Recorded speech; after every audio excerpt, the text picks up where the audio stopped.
बकरी को ज़बह किया था बाप ने। हजरत जाबिर ने, उनके दो बच्चे थे, दोनों बच्चों ने देखा और बड़े बच्चे ने छोटे बच्चे को बुलाया, आ मैं तुझे दिखाता हूं अब्बा बकरी को ज़बह कैसे कर रहे थे। छुरी लिया और छोटे बेटे को ज़बह कर दिया, गला काट दिया। और जैसे ही खून निकलने लगा, मां ने देखा, घबराई, बच्चे को पकड़ने के लिए कि चाकू उसके हाथ में थी, वो दौड़ता हुआ छत पर चढ़ा और पांव फिसला, छत से गिरा, नीचे गिरते ही सर पर चोट आई, वहीं फौत हो गए। एक साथ दो बच्चों का इंतकाल किस वक्त, जिस वक्त हुजूर की दावत घर में हो रही।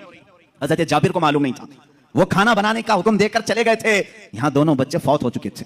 लेकिन उस वफाशियार खातून के जज्बे को हजारों सलाह, दोनों बच्चों की लाशों को उठाई, घर के एक कोने में लेके आई और उन पर चादर डाल दिया।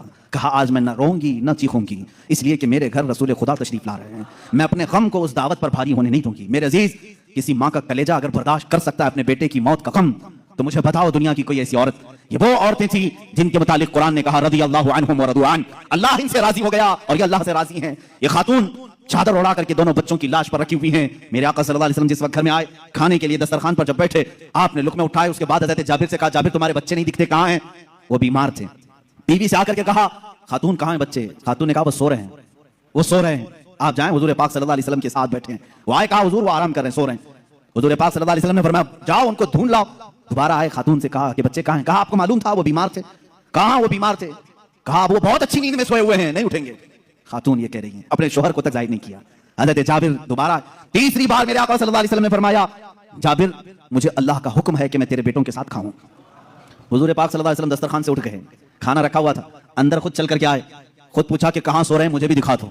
हज़रत जाबिर की खातून जो थी, बीवी थी, वो उस कमरे में ले गई, लाशों पर से चादर उठाया। हज़रत जाबिर कहते हैं मैं देख करके दहल गया, बच्चों की लाशें हैं। अल्लाह के नबी सल्लल्लाहु अलैहि वसल्लम करीब गए, दोनों बच्चों के हाथों को पकड़ा और कहा बहुत देर से हम तुम्हारे इंतजार में, उठो दस्तरखान बिछाए। दोनों बच्चे अपने कपड़े झाड़ते हुए खड़े हो गए। मूसा ईसा अलैहिस्सलाम के मुर्दों को जिंदा करने का मौजज़ा तुमने सुना होगा।